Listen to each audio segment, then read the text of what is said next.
Hey, it's Rod Thorson, Classic Hits 1039 WLPO. Yeah, firemen were real busy over the last 24 hours. You want to be real careful with any fires right now. There's a few field fires going on out there. I don't think that's a good idea, especially if you're racing corn for ethanol because you're telling the rest of us you're cleaning the air. Then you're lighting a field on fire. And then there's a few others too, like this wood fire. I mean, it's a mountain of wood logs and things at a tree service south of Ottawa on the west side of town. There's an important thing I think this brings up.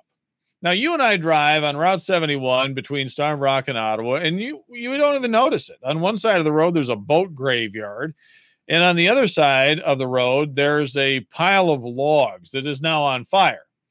We wouldn't even notice it if it weren't on fire.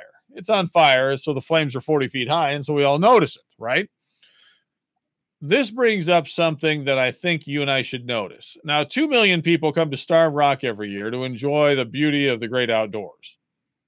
And there's a couple of different ways to get into Starved Rock. From Utica, which is a nice downtown. Ottawa has a beautiful downtown. If you drive through beautiful downtown LaSalle or get off at Tonica, either way, you're going through some things that look pretty nice.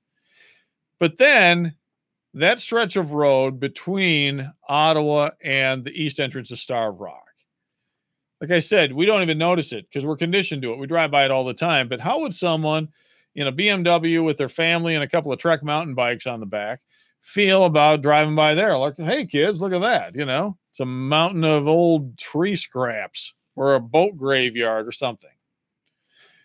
It happens in other places too. And certain towns, just look at and analyze the way that people drive into town. When you drive into towns around here, if you live around here, you don't even notice it after a while. But the first time you drive into a town, you do notice it, don't you? How things look on the entrance, north, south, east, west sides of town. It is something to think about and to look at things through other people's eyes to see it for the first time.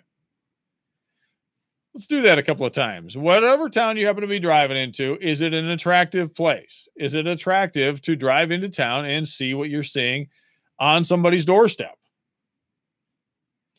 There's a couple of places that you can point to and say, yes, that's a beautiful entrance to town. It looks nice. There's a couple of other places, though, especially around the state park, like that stretch of road, that you'd have to think, it's pretty unsightly. Something needs to be done about that, whether it's in a city or in a county. Just some thoughts about how your front door looks. Mine too. As people just look at and see something, experience it for the first time because we want them to come back. I'm Rod Thorson, Classic Hits 1039 WLPO. Thanks for watching.